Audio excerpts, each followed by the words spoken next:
Beatrice stood in the center of the kitchen, her fingers tracing the jagged, microscopic cracks in the granite countertop, while the humid Georgia air pressed against the window panes like a heavy, uninvited guest.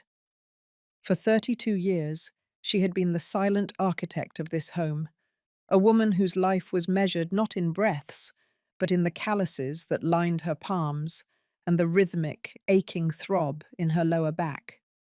She was 68 years old, yet in the golden, filtered light of the savannah afternoon, her shadow appeared much older, a weary silhouette cast against the walls she had painted with her own sweat.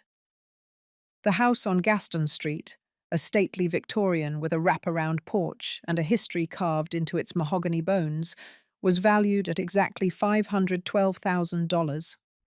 To the world, it was an asset of architectural significance. To Beatrice, it was the physical manifestation of 3 decades of self-extinction. Her hands were a map of her devotion. They were stained with the permanent ink of the city library, where she had spent her days as a quiet guardian of books, and scarred by the harsh, industrial chemicals of the municipal hospital, where she had worked the graveyard shift as a cleaning supervisor for 24 years. She had lived a life of double shadows, moving from the hushed aisles of literature to the sterile, bleached hallways of pain, all to ensure that her daughter, Samantha, never knew the cold touch of scarcity. Beatrice had shivered in the damp winters of the South so that Samantha could wear cashmere at her Ivy League university. She had skipped 1,000 meals, claiming she wasn't hungry, while her stomach roared in protest, just so the tuition checks for $103,000 would never bounce. She was a sacrificial martyr, a woman who had systematically dismantled her own future to build a pedestal for her child, believing that a mother's love was a debt that required the total liquidation of the self. In the grand architecture of a human life, silence is often mistaken for peace, but in truth, it is the slow, invisible accumulation of a debt that no amount of gold can ever repay. Beatrice did not know it yet, but the very altar of her devotion was being prepared for her own sacrifice, and the first crack in the foundation of her world had already begun to splinter beneath the weight of an unacknowledged betrayal. The house was filled with the scent of floor wax and expensive lilies, a fragrance that Beatrice associated with the upcoming annual Savannah Charity Gala. Samantha, now 36, and a high-profile real estate agent, moved through the rooms. With a frantic, sharp energy that always made Beatrice feel like a piece of furniture that was slightly out of place. Beside her was Julian, a man with the polished smile of a politician and the predatory eyes of a gambler. Julian was an architect who had spent more time designing excuses for his failed investments than designing buildings. He carried a secret burden of $100,000 in gambling debts, a weight that Beatrice could sense in the way he looked at the mahogany crown molding, not with admiration, but with the cold calculation of a man estimating the price of timber. They treated Beatrice with a patronizing kindness, the kind one reserves for a faithful old dog that has become an inconvenience. They spoke over her as if she were a ghost, discussing the maintenance of her life while she stood right in front of them, serving them iced tea with hands that still shook from the morning's exhaustion. Beatrice remembered the night she sold her mother's heirloom wedding ring, a piece of gold that had survived 3 generations of war and poverty. She had taken it to a pawn shop on the edge of town, her heart hammering against her ribs like a trapped bird. She needed $5,200 to pay for Samantha's debutante ball gown and the private tutors that would ensure her daughter's social ascent. As the jeweler handed her the cash, Beatrice felt a part of her soul go dark, a connection to her ancestors severed for the sake of a silk dress that would be worn once and then forgotten in the back of a closet. She had returned home and told Samantha she had found the money in her savings, smiling through the grief of her loss. This was her religion, the sanctity of the hidden struggle. She believed that the more it hurt her, the more it would bless her daughter. She had turned her body into a bridge, allowing her child to walk over her to reach the shores of the elite, never realizing that those who walk over bridges rarely stop to thank the stones beneath their feet. Lies do not always arrive with the roar of a storm. They seep into the floorboards like the damp rot of a Georgia summer, invisible and odorless until the structural integrity of the home itself begins to crumble. The tragedy of the martyr is not the pain they endure, but the delusion that their suffering creates a bond of loyalty, when in reality, it often only breeds a profound and deadly contempt in the heart of the receiver. The heat of the afternoon began to fade into a bruised purple twilight, the kind that brought the cicadas out in a deafening, rhythmic hum. Beatrice felt a strange, cold shiver despite the humidity. Her knees clicked as she moved to close the heavy velvet curtains, a sound that reminded her of the ticking of the grandfather clock in the hallway, a clock she had wound every day for 30 years. She had spent $206 of her life's savings on Samantha's various emergencies over the last decade: a failed business venture, a car crash that was hushed up, a wedding that cost more than most people's homes. Each time, Beatrice had reached into the dwindling well of her security and pulled out the bucket, pouring her lifeblood into the parched earth of her daughter's vanity. She lived in a room at the back of the house now, a small, cramped space that had once been for the servants, while Samantha and Julian occupied the grand master suite with its view of the park. She accepted this as the natural order of things, the aging queen abdicating her throne to the next generation, unaware that her children didn't see her as a queen, but as a squatter in a temple they were eager to sell. The physical toll was becoming undeniable. Her vision blurred when she read for too long, and her breath came in shallow, ragged bursts after climbing the stairs. Yet she refused to complain.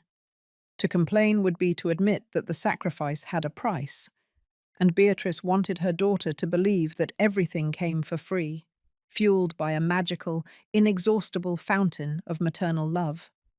She was the invisible labor that kept the silver polished and the garden blooming. She was the shadow that moved through the house at 4 in the morning to ensure the coffee was brewed and the newspaper was on the table before Julian woke up. She had become a ghost in her own kingdom, a woman who existed only to serve the needs of those who viewed her as a relic of a bygone era. The dignity she clung to was like a thin silk thread, frayed by years of being ignored and worn down by the constant, subtle humiliations of being told she was too old or out of touch. Every act of unrequited devotion is a silent contract signed in blood, and when the terms are broken, the world does not simply end, it undergoes a violent transformation. When a heart is broken in the absolute service of another, the shards do not fall to the dusty ground. They lodge themselves into the very marrow of the soul, waiting for the precise, agonizing moment when the martyr finally ceases to be a victim and becomes a witness to the truth. As the house settled into the silence of the evening, Beatrice sat on the edge of her narrow bed, her feet swollen and her spirit heavy. She looked at a faded photograph of Samantha as a child, a little girl with bright eyes and a gap-toothed smile, holding Beatrice's hand in front of this very house. In that moment, Beatrice had promised the world to her. She had kept that promise. She had given her the world, the stars, and every drop of her own vitality. But as she listened to the muffled sound of laughter coming from the front of the house, the sharp, cold laughter of Julian and the melodic, rehearsed giggle of Samantha, she felt a hollow ache in her chest that no memory could fill. The air felt thin, as if the house itself were gasping for breath. Tomorrow was the final preparation for the gala, a night that Beatrice believed would be the crowning jewel of their family's social standing. She did not know that tomorrow was also the day her world would be measured, appraised, and put up for auction by the very hands she had spent her life protecting. The first shadows of the great betrayal were already stretching across the threshold, waiting for the morning sun to reveal the rot that lay beneath the polished mahogany. The bus ride back from the medical centre was a blur of grey asphalt and the oppressive, moss-draped scenery of Savannah's historic district. Beatrice had arrived for her appointment, only to find the office in a state of quiet chaos. The doctor had been called away for an emergency surgery, and the receptionist had apologized profusely, rescheduling her for the following week. It felt like an omen, a sudden tear in the fabric of her routine. As she walked toward the house on Gaston Street, the humidity seemed to cling to her skin like a second, heavier garment. She didn't enter through the grand front doors with their polished brass knockers. Instead, she moved instinctively toward the back entrance, the narrow wooden door that led into the pantry, a habit born of years of feeling like she needed to stay out of the way, even in her own home. The house was unnervingly quiet, save for the low, distant murmur of voices coming from the sunroom, a space filled with expensive wicker furniture and the sunlight she had once cherished. She paused in the kitchen, her hand hovering over a bowl of fresh peaches, when the sound of her son-in-law's voice sliced through the stillness. It wasn't the polished, charming tone Julian used at social gatherings. It was sharp, jagged with a desperate kind of greed. Beatrice froze. Her heart, already weary from the walk, began to thud against her ribs with a slow, heavy rhythm. She leaned against the cool shadow of the hallway, her breath held captive in her chest. "The total is exactly $104,000, Samantha," Julian hissed, the sound of a fist hitting a table punctuating his words. "The creditors aren't interested in your potential listings or my upcoming commissions. They want the cash. Now. If I don't settle the gambling markers by the end of the month, they'll move against my firm. Everything we've built, the image, the car, the club membership, it all disappears."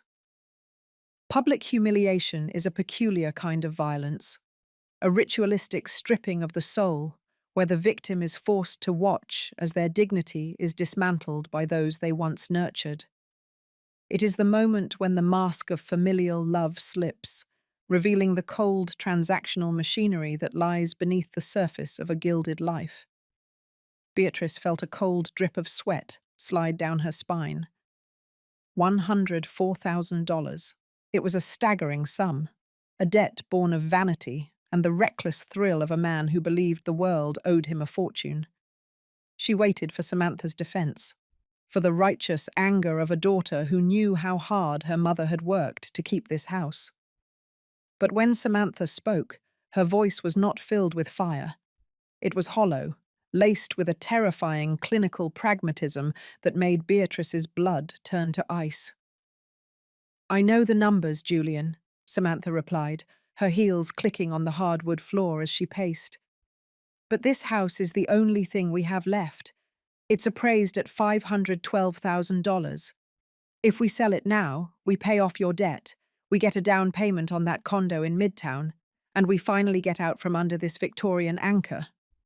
But my mother is still here.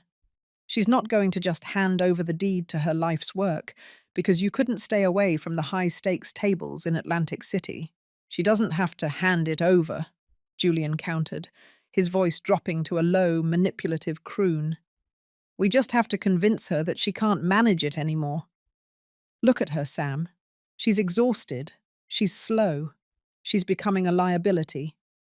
We find a facility, not here, maybe something in Florida or South Carolina, somewhere cheaper where the cost of living won't eat into the profit. We tell her it's for her own safety. We tell the neighbors she's resting.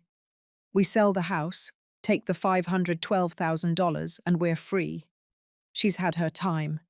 This house is just a museum for a life that's already over."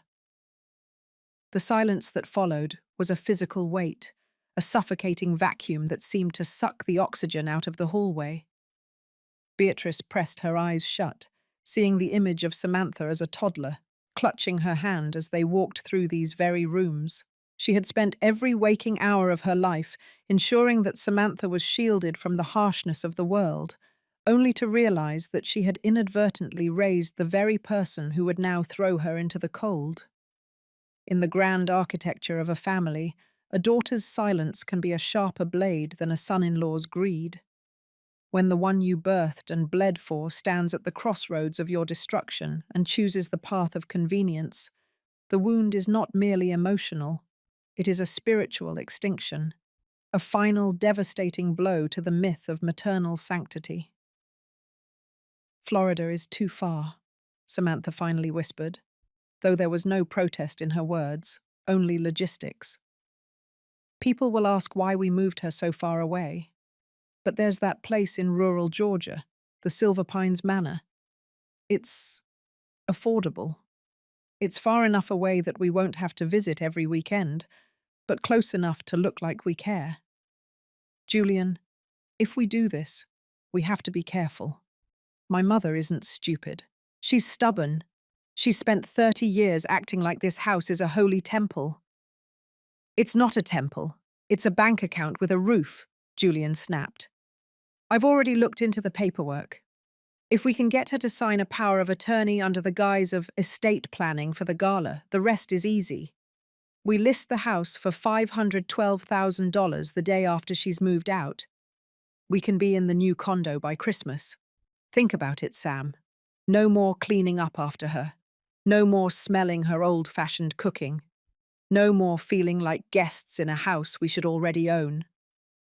Beatrice felt a wave of nausea so potent she had to grip the doorframe to keep from collapsing. They were discussing her as if she were a piece of rotting timber that needed to be cleared away for a new construction.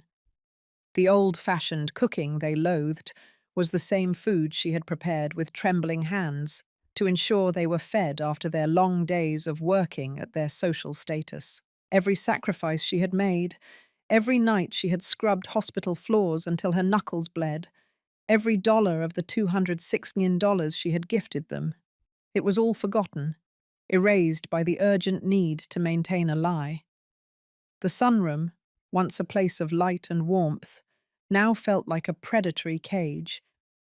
The contrast between the elegant, high-ceilinged room and the moral depravity of the conversation within it was a grotesque irony.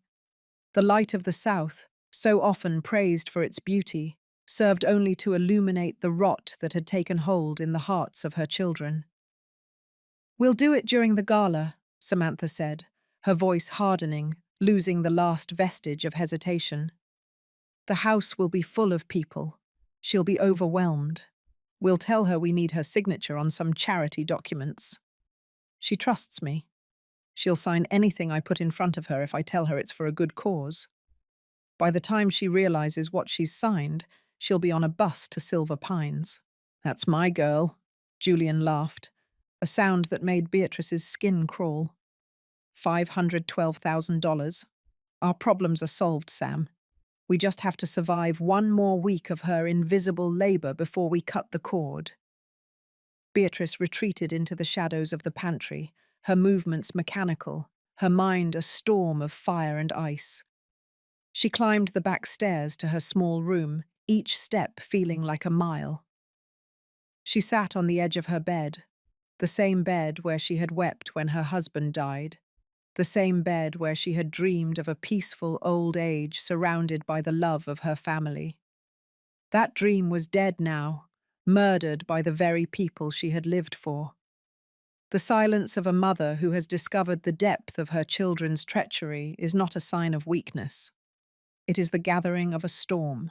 It is the quiet before the earthquake, the moment when the accumulated weight of years of suffering begins to shift toward a new, terrifying center of gravity, transforming a victim into a force of reckoning.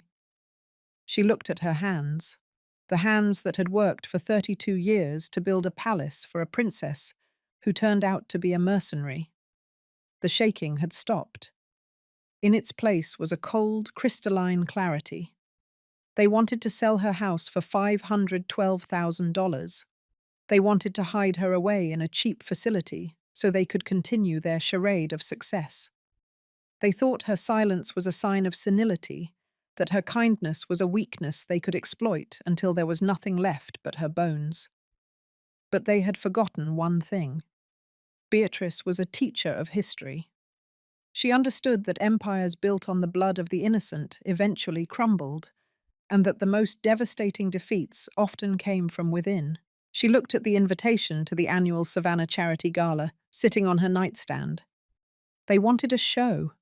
They wanted a public display of family prestige.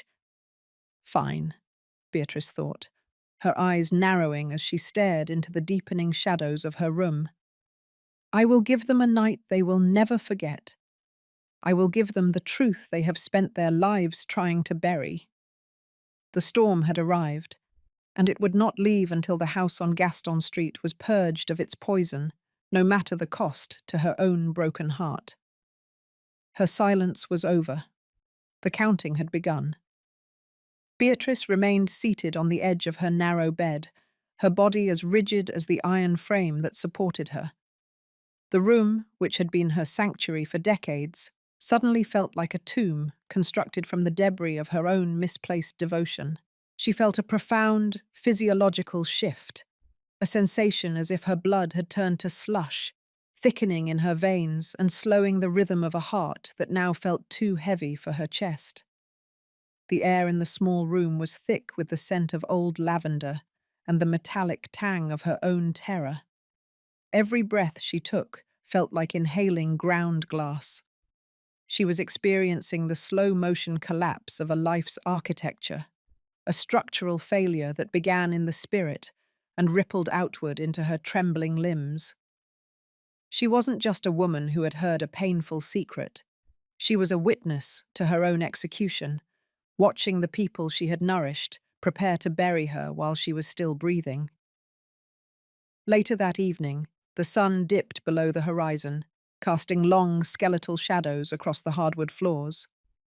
Beatrice moved to the doorway of her room, her footsteps silent, a ghost haunting the corridors of her own existence. She saw the door to her small office, the place where she kept her tax records, the deed to the house, and the faded folders of her life's savings, standing ajar. Samantha was inside. Her daughter, the woman who had once been a small, soft weight in Beatrice's arms, was systematically rifling through the mahogany desk. Samantha's movements were clinical, efficient, and devoid of any hesitation. She was looking for the $512,000 deed, her eyes scanning the papers with the cold hunger of a predator. Beatrice watched as Samantha found a bank statement showing the remaining $200 million in Beatrice's retirement fund and saw her daughter's lips curl into a thin, satisfied smile. It was a look of pure, unadulterated conquest. To find one's name being erased by the hand that was supposed to hold it is the ultimate spiritual eviction. It is the moment when the mother realizes she is no longer a person to her children, but an obstacle to be cleared, a mere line item in a ledger of greed. The sight of Samantha's betrayal triggered a violent cascade of memories, each one a jagged shard of irony that pierced Beatrice's soul. She remembered the winter of 1994, a season so bitter that the pipes in Savannah had frozen solid. She had worked 48 consecutive hours at the hospital, moving between the sterile, bleached hallways and the morgue-adjacent laundry rooms. Her hands had been so cracked from the industrial-grade lye that she had to wrap them in plastic bags just to stop the bleeding. She had earned an extra $600 that week, every penny of which had gone towards Samantha's first designer winter coat. Beatrice had walked to work in a thin, threadbare sweater, telling herself that the warmth in her daughter's eyes was enough to keep her from freezing. She remembered the taste of the cheap, watery soup she had eaten for months, so that Samantha could have organic produce and piano lessons that cost $80 an hour. She looked at Samantha now, standing in the office with the light of the desk lamp illuminating her polished, expensive face, and realized that every sacrifice had been a brick in the wall that now separated them. Beatrice had not been building a future for her daughter. She had been feeding a monster that viewed her love as an entitlement and her life as a resource. The realization was a physical blow, a sensation of spiritual extinction that left her hollow. The house on Gaston Street, once a symbol of her triumph over poverty, was now nothing more than a hollowed-out shell, a stage for a play where she had been cast as the tragic fool. True betrayal is never a single blow. It is the violent unraveling of a lifetime's worth of devotion. When the very foundation of one's existence is rooted in selfless love, the discovery of such calculated cruelty acts as a spiritual extinction. It is the precise moment when the victim's internal compass shatters, leaving no North Star to guide the soul back to its former innocence. This collapse marks the end of a long-held delusion, a brutal awakening where the warmth of sacrifice is instantly replaced by the frigid clarity of truth. In this hollow silence, the martyr dies, and a witness to reality is born. Beatrice retreated into the shadows of the hallway as Samantha exited the office, clutching a folder to her chest as if it were a trophy.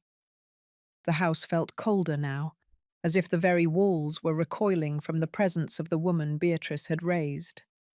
The silence was no longer peaceful. It was a heavy, suffocating shroud. Beatrice realized that the concept of home had been a collective hallucination she had maintained through sheer force of will. The mahogany floors, the velvet curtains, the $512,000 of equity, none of it belonged to her anymore. It had all been liquidated in the minds of Samantha and Julian long ago. They were already living in a world where Beatrice was a memory, a nuisance to be managed and eventually discarded in a facility 300 miles away. She felt a strange, terrifying calm settle over her.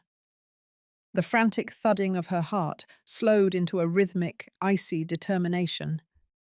The woman who had spent 30 years being a bridge was gone. In her place was someone else, someone who understood that when mercy is met with malice, the only language left to speak is the language of consequences.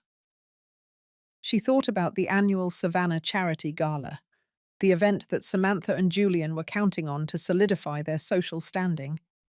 They wanted a performance of family unity. They wanted her to be the smiling, aging matriarch who would sign away her life while the champagne flowed. They expected her to be a victim of her own kindness, a woman too weary to fight back.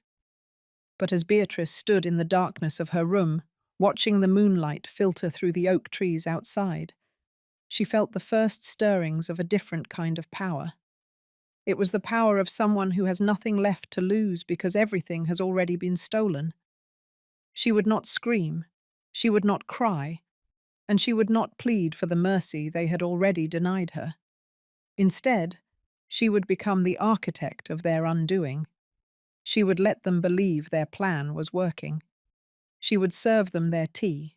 She would smile at their guests. And she would play the role of the fading old woman until the very moment the trap was sprung.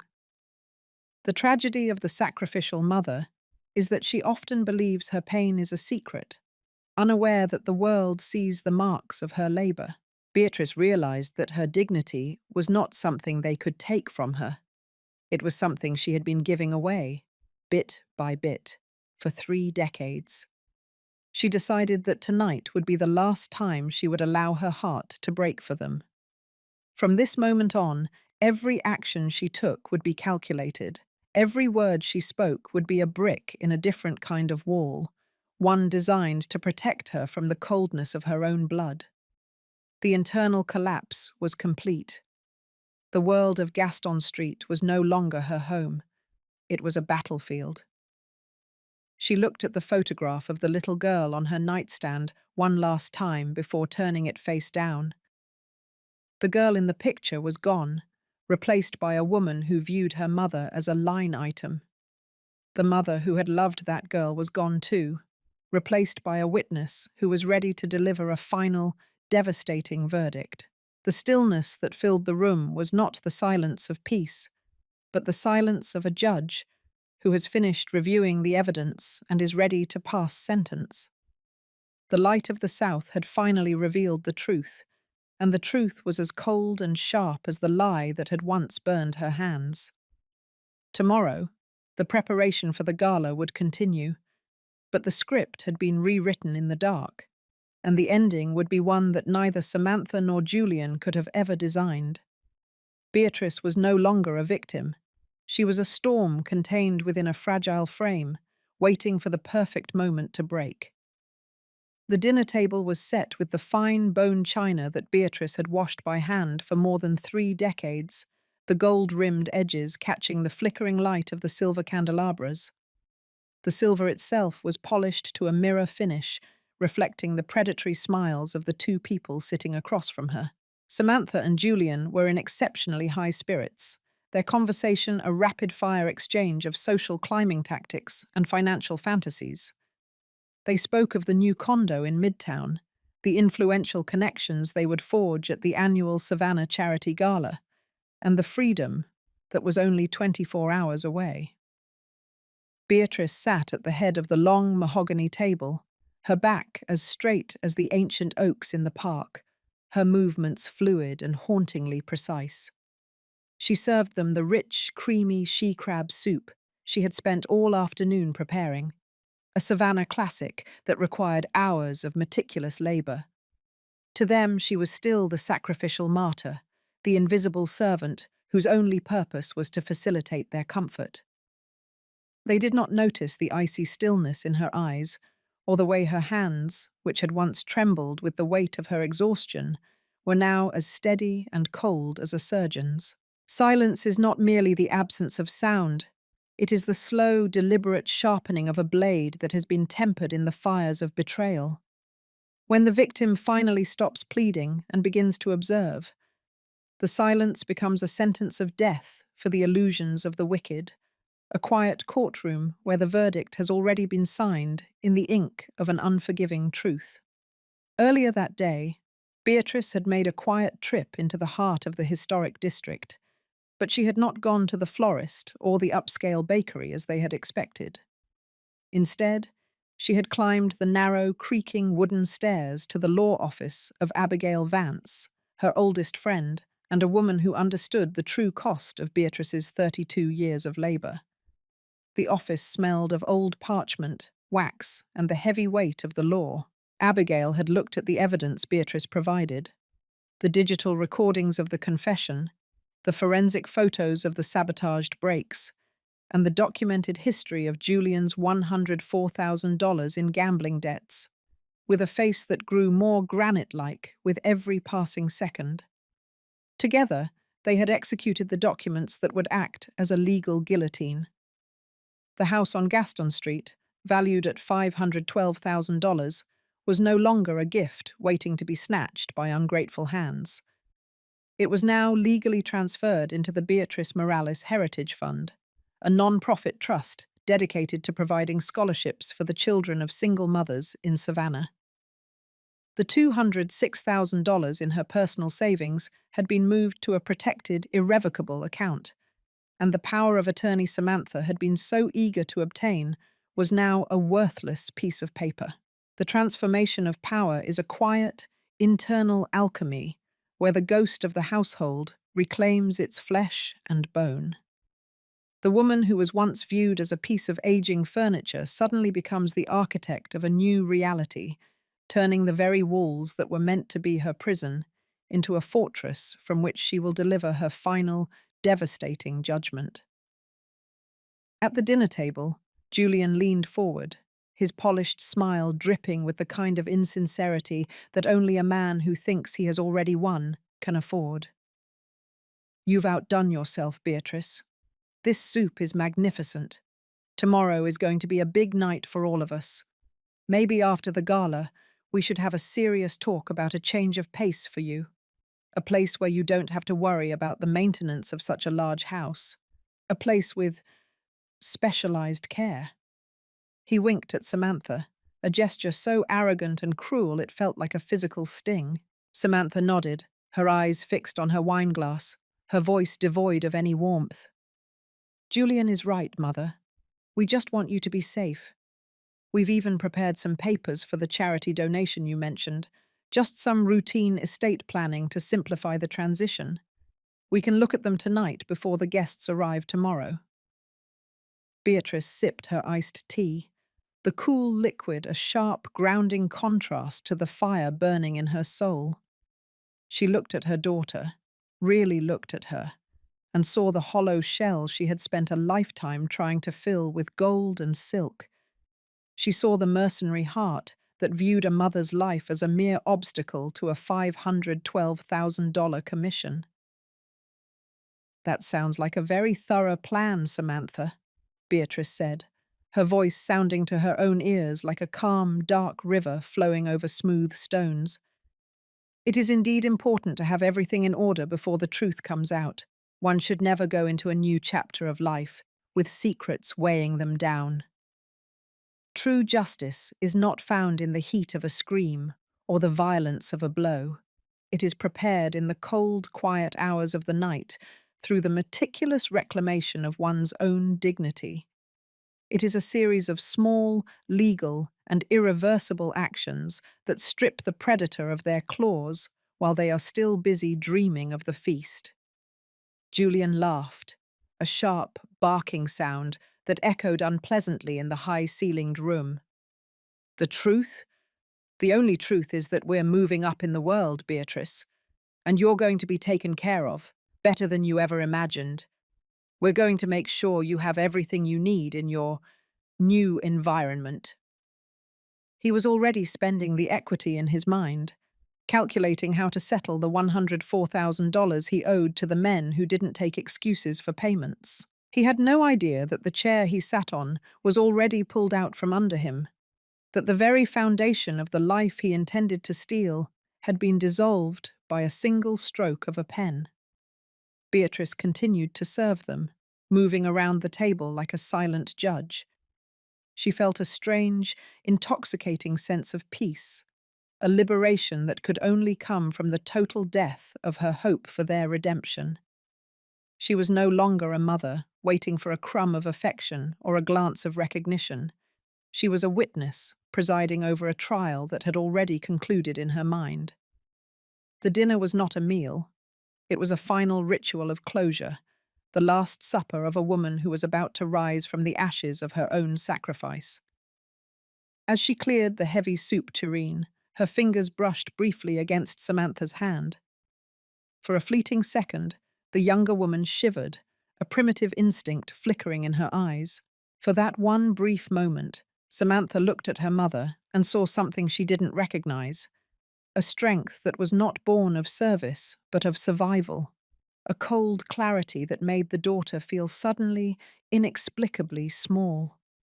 But the moment passed, buried quickly under the suffocating weight of Samantha's own vanity.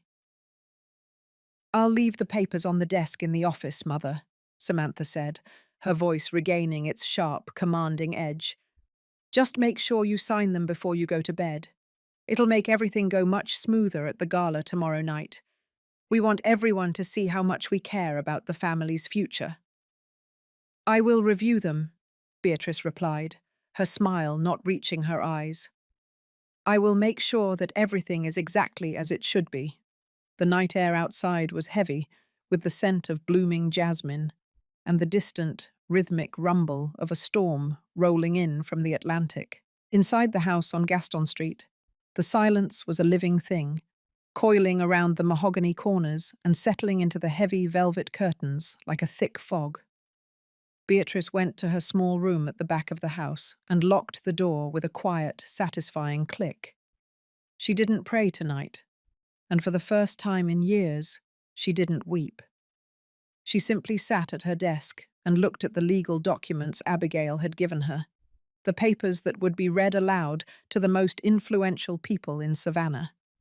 She was the ghost who had reclaimed her voice, the shadow that had stepped into the blinding light of the truth. Tomorrow, the town would see the Morales family for exactly what they were. Tomorrow, the $512,000 house would become a legacy of hope for strangers, while becoming a cage of public shame and financial ruin for the two people who had tried to turn her life into a transaction. The trap was set. The bait was taken. and the silent storm was about to break, with a fury that would leave nothing but the bare, honest bones of the truth standing in its wake. She closed her eyes, and for the first time in 3 decades, she slept deeply, the sleep of a woman who had finally decided that her life was worth more than the ungrateful children she had carried. The grand ballroom of the house on Gaston Street was a sea of shimmering silk, expensive perfumes, and the practiced melodic chime of crystal glasses. The annual Savannah Charity Gala was in full swing, and under the warm glow of the massive crystal chandeliers, the city's elite gathered to celebrate their own benevolence. Samantha moved through the crowd like a queen in waiting, her gown a midnight blue that cost more than Beatrice's annual pension, while Julian stood at the center of a group of influential businessmen, his laughter loud and brittle. They were at the precipice of their triumph. The papers Samantha had prepared were tucked into a leather folder on the mahogany podium, waiting for the public signing that would ostensibly celebrate Beatrice's charitable spirit, while secretly stripping her of every asset she owned. Beatrice stood in the shadows near the grand staircase, dressed in a simple, elegant black dress that she had owned for 20 years. She looked less like a host and more like a quiet observer at a trial she had already decided the outcome of. The public stage is a dangerous altar, where the wicked often mistake the bright lights for a crown, unaware that the illumination serves only to sharpen the focus on their own moral bankruptcy. In the theatre of high society, honor is the only currency that matters, and when the truth is finally spoken, the most expensive silks cannot hide the nakedness of a soul that has traded love for a ledger. As the clock struck 9, the room fell into an expectant hush. Samantha stepped up to the podium, her voice amplified by the acoustics of the high-ceilinged room. "Friends, family, and distinguished guests," she began, her smile radiant and false. "Tonight is not just about charity. It is about legacy. My mother, Beatrice, has spent her life serving this community and this family. And tonight, in a final act of overwhelming generosity, she will be signing the documents to ensure the future of this estate. Mother, would you please join us?" Beatrice walked toward the podium with a slow, measured grace that commanded the room's attention. She did not look at the folder Samantha pushed toward her. Instead, she took the microphone with a steady hand. The silence was absolute. "For 32 years, I have lived in this house," Beatrice began, her voice calm and resonant, carrying the weight of a lifetime of labor. "I have scrubbed these floors. I have maintained these gardens, and I have sacrificed my own name to build a future for my daughter. I believed that love was a debt of absolute surrender, but I was wrong. Love is a covenant of mutual respect, and when that respect is replaced by predatory greed, the covenant is broken." A murmur of confusion rippled through the audience. Samantha's face began to pale, her hand reaching out to touch Beatrice's arm, but Beatrice stepped back. "My daughter and her husband believe that tonight is the night they finally inherit the fruits of my suffering. They have already appraised this home at $512,000 and planned my eviction to a facility 300 miles away. They have hidden debts of $104,000 and spent my life's savings on a life they could not afford. But the truth has a way of rising to the surface, like the tide in the salt marshes. The revelation of the truth is not a scream, but a surgical removal of a lie, a precise and agonizing stripping of the masks that the ungrateful wear to hide their shame. When the victim finally refuses to be the foundation for another's vanity, the entire structure of the betrayal collapses under the weight of its own hollow promises, leaving the predators to stand alone in the wreckage of their reputation. Beatrice pulled a set of legal documents from the podium, the real ones. "As of 4 o'clock this afternoon, the house on Gaston Street no longer belongs to me, nor will it ever belong to Samantha or Julian. It has been legally transferred into the Beatrice Morales Heritage Fund. This house will now serve as a sanctuary and scholarship center for single mothers who, like I once did, work double shifts just to give their children a chance. It is a legacy of labor, not a resource for gambling debts. The room erupted into a cacophony of gasps and whispers. Julian's face turned a violent shade of purple, his eyes darting toward the exits as the men he had been trying to impress pulled away from him as if he were a leper. Samantha stood frozen, her mouth open in a silent cry of shock, the midnight blue silk of her dress suddenly looking like a funeral shroud. The social standing they had killed their mother's heart to achieve was evaporating in a single, devastating minute. They weren't just losing a house, they were losing their names, their credit, and their place in the only world they valued. "You've ruined us," Julian hissed, his voice cracking as he took a step toward her. But the city's chief of police, a man Beatrice had known since he was a boy, stepped forward and placed a firm hand on Julian's shoulder. The debt collectors were not far behind, and the public nature of the revelation meant there would be no more extensions, no more lies, and no more hiding behind the Morales name. Justice is a cold, impartial mirror that reflects the exact measure of a person's deeds back upon them, turning their calculated cruelty into a cage of their own design. The greatest punishment for the Vaux-un is not the loss of wealth, but the sudden, terrifying realization that they have traded a mother's infinite devotion for a handful of dust and a lifetime of public disdain. Beatrice looked at Samantha one last time. There was no anger in her eyes, only a profound, crystalline clarity. "You told me this house was an anchor, Samantha. You were right. It was the anchor that kept me tied to a role that was killing me. Now, I am cutting the rope. You have the youth and the education I worked my fingers to the bone to provide you. Use them to find a way to pay your own debts. From this moment on, you are no longer a burden I am required to carry." Beatrice turned away from the podium and began to walk. She walked past the stunned socialites, past the shimmering chandeliers, and past the heavy mahogany doors of the house she had served for 32 years. She did not look back at the chaos she had unleashed.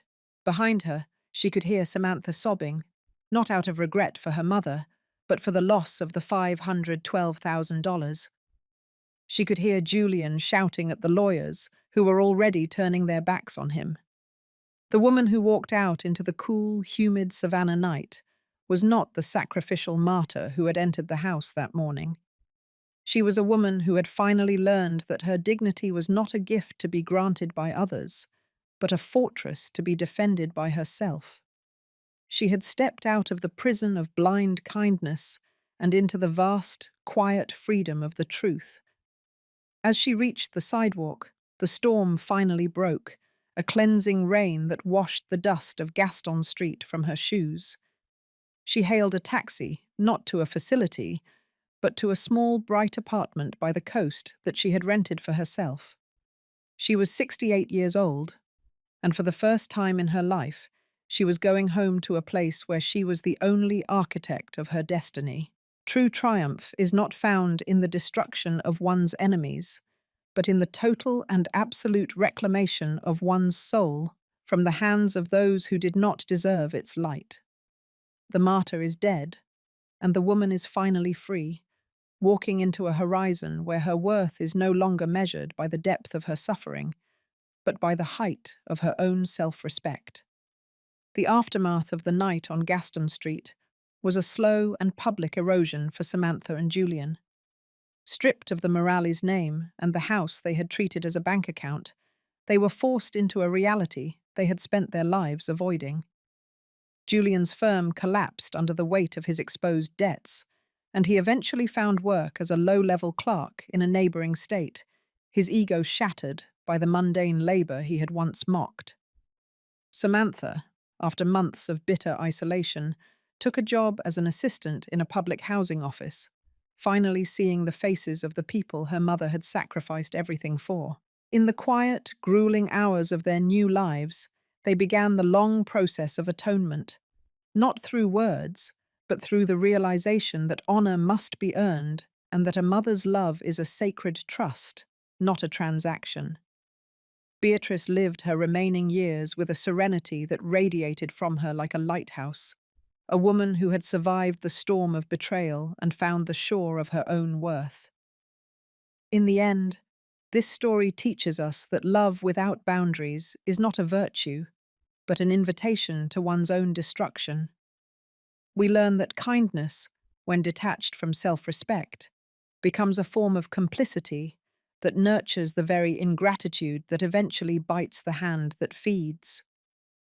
True dignity is found in the courage to establish limits and the wisdom to recognize when a sacrifice has become a suicide. While the truth may temporarily shatter a gilded life, it is the only foundation upon which a person can truly rebuild their honor. Beatrice's journey from a sacrificial martyr to a woman of agency reminds us that it is never too late to reclaim our power, and that our greatest legacy is not the property we leave behind, but the standard of self-worth we set for those who follow.